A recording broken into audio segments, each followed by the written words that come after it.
Now you're listening into Pulse Unscripted Podcast.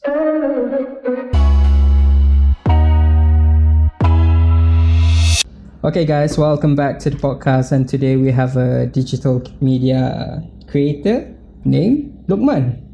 Yes. Okay. So, but kita akan cakap dalam bahasa Melayu lah hari ni kan. Okay. So tak payah nak speaking sangat kan.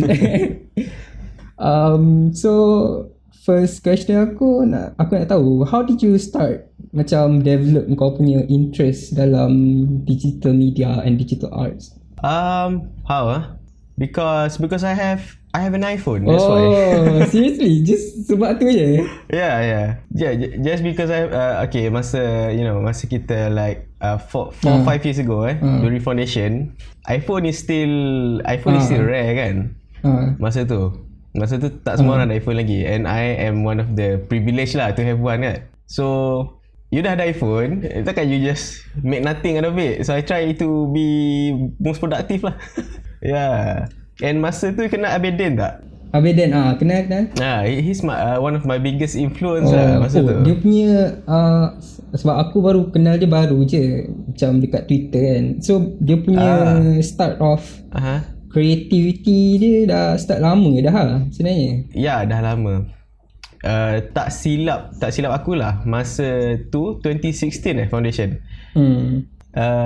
Dia punya first work yang viral dipanggil Selendang Abedin, where he create a PNG of a scarf flying, and people will just take that scarf, edit into pictures. So nampaklah macam orang ni pakai tudung terbang ke, things like that.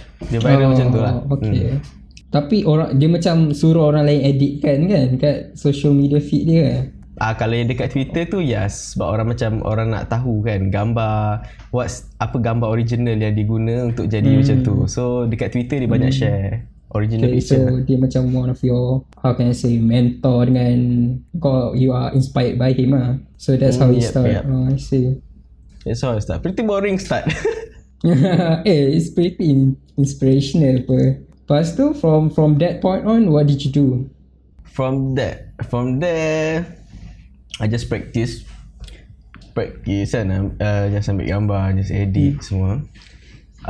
Then I stumble upon social media marketing lah. I saw some people like Gary V, dia biggest influence juga. You know Gary Vaynerchuk? Betul. So from there I nampak business opportunities in social media. Business ni memang dah lama minat. I've been doing business since sekolah lah, but then just conventional. So bila I jumpa macam jual physically, macam I jual food kat sekolah, kat kedai. So normal business, bukan internet lah. So masa aku nak tanya kau pernah jual pemadam tak? Pemadam yang budak kecil main untuk lawan-lawan tu. Ya. Benar. Oh my god. Okay. Pemadam apa lagi yang kau jual? Memang macam-macam benda. Kira masa sekolah dulu, yang pemadam tu one of it. Paling banyak mainan dengan makanan lah. Mainan dengan makanan paling banyak. Coki-coki lah. Depan rumah aku tu ada ni. Ya, coki-coki. Depan rumah aku ada kedai wholesale tu kan. So aku belilah satu balang, dua balang buat pergi sekolah. Reseller bye. Ya macam. Lepas tu? Ya tapi macam tu je lah, just enough. But dengan duit tu lah aku boleh beli iPhone tu yang aku bawa saving future thinker bye. Okay. Lepas tu when you're in university, macam interest kau kat entrepreneurship start dekat bila? Macam where did you take your baby step daripada being like a student, lepas tu terus jadi entrepreneur kat uni? Can't really remember, tapi sebab dropship lah, start as a dropship. Start even sampai sekarang, still a dropship lah juga. Cuma sebab benda tu nampak senang, I get exposed to dropship and it's too easy. Tak ada modal langsung kan. You promote, you dapat duit. You macam untung atas angin orang kata kan. So I just try lah. Macam mana cakap, it's positive but mostly negative lah. I have an, orang cakap, impulsive behaviour. Langgar je. Macam Masuk kau Most of the time bahaya lah. Masuk kau just langgar jual produk tu ke macam mana? Macam tengok macam okey je ni. Yelah, maksudnya lah tak fikir panjang sangat. Yang contoh produk kau yang jual? Oh man. Mesti banyak ni. Mesti banyak sangat sampai Range lupa. Sangat banyak. And itu satu perangai yang sangat bahaya lah kalau business, kalau berniaga tukar-tukar produk. You shouldn't tukar produk banyak sangat. Tapi I tukar banyak gila lah. Daripada tudung lah, tu baju lah, tu produk putih lah, everything lah. Okay.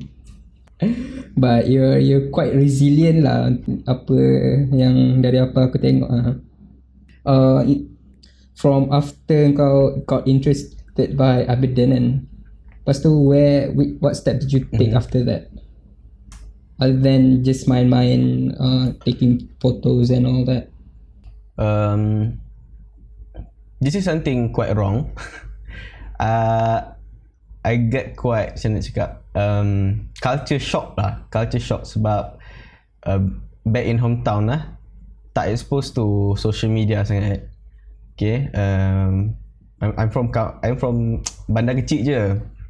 Bandar kecil, if you know Rompin, Pahang, it's a small town lah, small town. So kat situ I'm not exposed to social media, boleh kata not exposed at all. I only know Facebook, tapi itu pun macam untuk posting benda-benda sekolah like that. And then what masa tu WeChat. We've been through that. So dekat university, I got exposed to Instagram. And I got addicted to the likes actually. Yeah, I got addicted to the likes and following lah. So macam bila I post my picture, dapat likes, dapat komen kan. So I got addicted. I got addicted to the likes and comments. So at first it is for fun, ambil gambar post kan. Lepas tu you start nak likes tu. Yeah, so I pun join lah contest yang dekat Instagram tu lah, yang hashtag, so you get a shout out things kan. I do that. Lepas tu masa tu quite a downfall to me sebab I'm not expressing my art sangat. I follow the trend sebab I nak jadi nak kejar the what do you call it, ride the wave of trend lah, macam tu. I try to do that lah sebab nak dapat the best like kan. Lepas tu macam masa tu downfall sikit lah, your creativity mula kurang sebab you dah tak express yourself tapi you cuba kejar dia ni. And lepas tu barulah I get back, I start betul-betul relax mula on digital media ni is masa design baju. I disuruh design baju oleh bukanlah disuruh, diminta tolong lah oleh one of the MTM. From there I pun belajar lah slow and get back to social media pula, digital media yang betul lah. Lepas tu and then after you develop your work ethic daripada buat baju tu, from that point on kau carry diri kau macam mana? I carry mostly to baju lah sebab I tak tahu, I suka design baju. So I start lah design baju untuk kelas, present lah bagi kat budak-budak kelas tengok kan. And diorang suka. So okay, we proceed. So that's my first design ever baju kelas. Simple je. Tapi okay lah, puas hati lah tengok because it's your work kan. So daripada situ lah I keep on buat untuk kelas, buat untuk fakulti. So develop slowly daripada situ. In terms let's say after that apa lagi kau punya creative endeavour bila kau dah masuk punya degree? Untuk design tak banyak sangat. Just memang I focus mostly on baju. But that's what I like lah. But then another part yang I cuba buat is on social media. On social media I try to create content and especially content for business lah, bukan personal. Macam kau ada masuk freelance ke?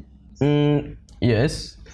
Freelance, kalau nak kata job freelance tu memang ambil design baju lah mostly. Fotografi just sangat-sangat rare. Tapi sekarang ni I'm working on macam especially content creating untuk business. Contents like pure contents you see on Instagram, Facebook. For example, macam contoh kalau you pergi Instagram business punya Instagram, kan ada dia punya posting macam cara dia nak introduce brand dia. So I buat benda tu macam branding, apa nama dia, of the brand, apa logo, apa dia punya values dia. Even dekat tempat aku intern sekarang ni pun, kalau contoh company tu nak keluarkan satu set of new product, I will work on the branding, daripada nama, dia punya logo, dia punya image lah. Something like that. Lepas tu macam based on your experience kan, bila kau encounter client ke business ke, let's say what are the biggest problem in terms of them marketing themselves yang kau rasa macam that is one of the obstacle untuk diorang? Market research, tak kenal customer. Macam maksud kau? Dia tak, bila you tak tahu who your customer is, apa dia punya preferences, apa yang dia suka, apa yang dia tak suka, susah you nak buat marketing. Sebab kalau you buat the opposite, kecam lah. Okay. And kalau you buat yang betul, yang dia suka, you will attract. Sebab the environment of consumer tahun 2020 ni is very different. Memang you have a specific target, Gen Z, millennials, boomers, and tiga-tiga generasi ni sangat berbeza kan, dia punya preferences dia sangat berbeza. So siapa you punya target, who's your customer, macam ni nak reach out. Like for example, I suka cakap pasal TikTok. Sebab up to these days masih ramai lagi orang yang kecam TikTok, yang don't wanna be on TikTok, while TikTok is one of the easiest way you can reach to Gen Z or millennials nowadays. In terms of let's say trends kan, kau rasa apa yang prominent trend yang ada dekat Gen Z, millennials lah? Kita millennials ke Gen Z I think kita Gen Z 1997. Okay. Kau rasa macam trend apa yang prominent dekat Gen Z dengan millennials? This is not from my observing. This is I read this somewhere. Millennials tends to suka something yang permanent, and Gen Z ni suka something yang free. Sebab tu kalau you tengok youngsters nowadays, youngsters macam gitu dah sangat. Tua dah kan. Baru dah 20-an Baru 20-an. Kalau you tengok orang umur let's say 24 and below lah, 24 and below, ada studies yang shows 70% nak start their own business. And then mostly tak suka permanent things, tak suka permanent jobs, tak suka permanent place to stay. Maksudnya Gen Z ni memang suka freedom, and millennials dia nak something yang secure. This is from what I read lah kan, and it makes sense juga. Kalau kita tengok, kalau kita ada cakap dengan orang yang 30 plus dengan orang yang 20 plus and below, memang this two is obvious yang Gen Z ni suka to be free. Aku pun rasa boleh relate juga dengan orang yang older generation, sebab even bila dia orang cakap pasal kerja pun kan, mesti dia orang selalu push for government kan, kerjaan sebab dapat pension because it's secure, and in terms of macam orang-orang muda sekarang, they like I think they tend to like to take risks sebab jadi entrepreneur and trying, how can I say? Yep. Especially during PKP ni kan, ramai swasta punya pekerja kena buang, tapi government punya siap dapat extra. So lagilah benda tu, the economy is very bad lah. And in terms of kau punya creative endeavour again, macam kau punya gambar dengan video kan, bila kau edit kan, what are the steps that you take untuk buat certain content dulu? Photos like fotografi lah, you punya gambar fotografi tu. Okay, kalau nak cakap step lah step in photography, my step is not much. Okay, pergi mana-mana tempat. Okay, let's say tempat yang I nak shoot tu, kalau I ada apa-apa subject yang I nak shoot, first I will look for some background yang contrasting, yang akan pop out the subject. And then I will look for colours, sebab I suka colours yang, for me colours yang similar, nampak lagi sedap lah dekat mata. Maksudnya dia tak similar kontras as in dengan background ke, as in dengan apa? Ya, in background dia macam bukanlah sama, tapi in the same spectrum lah, or nearby. Lepas tu mostly I just ambil and the work is done more on the editing. Macam kau punya editing process tu, like how did you approach it? When I'm taking portrait, I think benda yang paling penting I nak tengok dalam portrait tu is emotion dia, emotion of the model kan.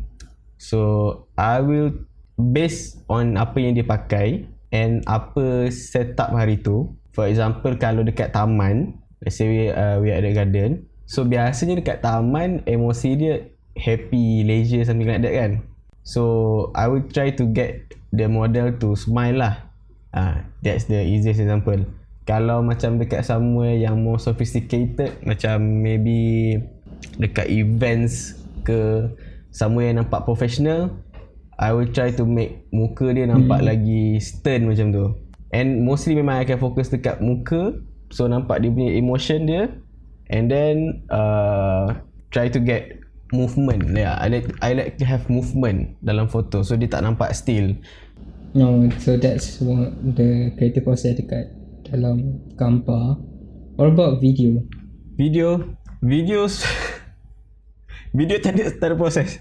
I don't have a process. I try to process sebenarnya. Tapi so memang I just memang record je. I memang suka record. I have this habit, bila pergi mana-mana memang I suka record. So any moment, whatever we doing, record je. I just record everything. And then balik, say we go somewhere lah, we go makan somewhere special kan. So I just record all the way. I record daripada naik kereta, daripada sampai masuk, talking to the to the waitress, ambil makanan, order apa semua, sampai siap, I just record everything. Balik, I will tengok balik all these videos, and mana interesting moment, I take it and merge. And the penyusunan cerita tu start masa editing. So dalam video tu tunggang terbalik lah sebenarnya, bukannya first kat depan, tak. But I'm not a professional videographer, so memang slow process. Sebab tu dah 5 years pun, I will say my work is not 5 years punya quality. Supposedly kalau 5 years you are dalam something, you dah gempak gila dah. But yeah, dah kinda pro, but still just biasa-biasa, just boleh guna je. Because frankly speaking, kalau in digital media, I'm lucky actually in this how you say industry. I'm kinda lucky lah in this industry. Sebab orang just approach me and ask if I can, and I will say yes even though I cannot. Lepas tu baru I belajar. So this is a quote by tak ingat lah siapa nama dia, Richard Branson I think. If someone offers you something, offers you an opportunity, and you don't know how to do it, just say yes and then learn how to do it later. So I've been living with this quote in throughout my life lah. So I'm just lucky I guess in digital media punya ni. Orang approach and ask and I just say yes, and I belajar lah along the process slowly. But then kalau nak cakap pasal digital media, kenal Najmi kan? Yeah. Your best kan Najmi? I think so. Yeah, I think dia ada proses yang lagi sophisticated, like betul-betul conceptual. Like kalau I have a big job, kalau I ada memang work yang ni tak boleh main-main, this is something yang besar. For example, I kena buat rebranding untuk a restaurant kan, I will approach him. I akan tanya dia macam ni, macam ni, sebab dia memang betul-betul tahu the process. Kalau logo ni, what kind of logo, memang betul-betul detail lah on the process. I am more to the just overall. I just try to make things looks nice. Tapi technically tak betul. But the end result is so kalau quite okay. Nice lah. Okay lah. It's quite okay lah, yeah. Tapi kalau nak cakap pasal digital media, yeah, you should talk to Najmi. My interest is more on social media marketing. I'm more to that, yeah. So I don't pay attention to digital media sangat. I dah slowly converting lah, yeah. In terms of challenges macam what are the biggest challenges yang kau pernah hadapi in terms of, let's say, in social media marketing? Challenges first of all, in social media terlalu ramai orang kan, so untuk you menonjol in such a big crowd, you kena buat something yang extreme. And ada orang yang salah ambil langkah buat benda yang in the end bawa result yang teruk lah, which is viral in a bad way, yang kena kecam. So macam mana you nak stay ethical? Yes. You nak stay ethical tapi still menonjol. Tu yang susah. And contents, and the best answer will be consistency lah. You kena consistent gila-gila. And it sounds very easy, tapi untuk nak consistent, contohnya buat posting, buat content 2 times a day pun susah, man. Okay, in terms of macam advice, kau punya advice dengan kau punya, what is the step that you taken that help you to be where you are right now? Macam tu lah. You will get some rejection. In some case, a lot of rejection. But kalau you memang yakin itu yang you nak buat, you kena buktikan dekat orang yang reject you. Especially kalau orang yang reject your ideas is your parents, is that you boleh make something out of that. You boleh jadi something. Even me, when I'm started in this creative industry, my family ada some it's not stereotype lah, macam orang cakap negative impression lah on creative industry ni. Tak tahu kenapa, tapi yes, ada. And the words they say is I'm not talking bad about my family, first of all. It's normal that boleh kata lah Asian punya family mostly nak anak-anak dia stable job as doctors and lawyers, engineers. We agree to that, yeah? We agree to that, yeah. It's understandable. So that is what I'm trying to do actually. I nak buktikan to my family and my parents yang apa yang I minat ni, what I'm doing now can give me something. And Alhamdulillah, I've proven that to them now.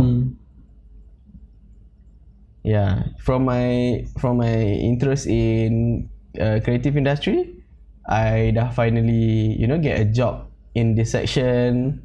I dah dapat freelance punya, I dah dapat clients in this section. So finally I dah buktikan lah dekat diorang. Even though I'm in science punya major pun, I show them yang I still boleh make something out of this creative thing. Itu je sebenarnya. Yeah. Sebab I believe in my minat and dreams lah. So you follow your dream lah. Cliche tapi betul lah. Yeah, very cliche. Follow your dreams. Orang kadang-kadang kita bila kita cakap senang lah macam to be responsible and persistent kan. So what motivate you to become macam persistent in your dream, macam I really want that, and what are the driving force behind that? The driving force behind that is my big why, which is I nak contribute to I nak contribute to people around me lah, because I'm blessed to be surrounded by very very nice people yang help me a lot during tough times. So I nak provide something to them, and I believe what I'm doing now can give that. That's very, how can I say, relatable lah. Okay, what are the advice that you can give to the upcoming digital media creator or social media influencer, or should I say that, or creative mind lah? Can lah. Okay, this I think point ni interesting. I think our generation, kita punya generation generasi Z lah mostly, sebab millennials pun boleh lah. Basically anyone yang ada smartphone and internet connection we as a generation have yet one of the biggest tool in the human punya history, yet not many of us realize it. Generasi kita are very blessed actually. Okay, let me explain. Imagine kalau 30-40 years ago Nelson Mandela ada smartphone and internet, berapa ramai orang yang dia boleh influence. Back then masa dia tak ada any device, dia dah boleh influence bukan ramai orang lagi. Imagine kalau dia boleh reach worldwide. Our generation, each person single-handedly have the ability to reach the whole world. That's the most important point lah. Kalau nak tengok contoh yang paling mudah is that girl yang on the climate change. What's her name again? Greta Thunberg. Imagine Greta, she started when she was 13 kan? 13 if I'm not mistaken. Right now, influence the whole world. A 13-year-old kid influence the whole world. It doesn't make sense actually sebenarnya. Kalau you fikir balik betul-betul, it doesn't make sense. But that's the power yang our generation have. Kita ada ability to post one single tweet yang ada just a few characters but reach up to thousands of people. And that's why our generation ni lucky, sebab we have the ability to do whatever we want at a very minimal cost. The cost of losing 10 business today is sama dengan losing one business 10-20 years ago. Sebab you nak start business sekarang, no cost at all. Set up your account and then get into dropship, literally no cost, and you can start making money. That's how ridiculous it is. And especially untuk kreatif, untuk orang in the creative industry lah. Paling mudah contohnya penyanyi. Kalau someone tu suka menyanyi and dia nak jadi seorang artis, nak jadi penyanyi, dulu masa benda ni tak ada, dia nak kena ada dua cara. Either dia kumpul duit and get a recording, label recording yang cost gila-gila mahal, Or dia boleh menyanyi tepi jalan, jadi busker and dapat duit dari situ, which is not, not very admirable lah. Tapi ada dua cara je. But now, in your own bedroom, with one handphone, you record, you nyanyi, you post. Berapa ramai YouTube stars hari ni? Lampak man. So you get that what I'm trying to say? Yeah. So what I'm trying to say is, kalau ada something yang you betul-betul minat, yang you passionate nak buat, tak ada masa yang lagi sesuai untuk you buat benda tu kecuali sekarang. Sebab sekarang ni the opportunity is very big. Kalau you artis kan, you suka melukis, lukis post. Kalau dulu pelukis boleh jual dekat kedai je lah, kat galeri macam tu, yang berapa orang je boleh tengok. Tapi sekarang kalau you boleh buat satu artwork yang boleh viral, berapa ribu orang boleh tengok you punya artwork. Kita underrated lah. I think we underestimate the power of what we have in our minds, our hands sekarang ni, di smartphone dan internet. Even in Malaysia juga sebab macam aku rasa pun orang tak pandang tinggi, ataupun they don't think that far in terms of the possibility of having large exposure by using social media. The reason is sebab kita grow up dengan benda tu, so kita rasa benda tu natural. It came to us naturally, so kita rasa macam biasa je ni. Tapi sebenarnya bila tengok balik betul-betul, dia punya benefits tu very besar lah.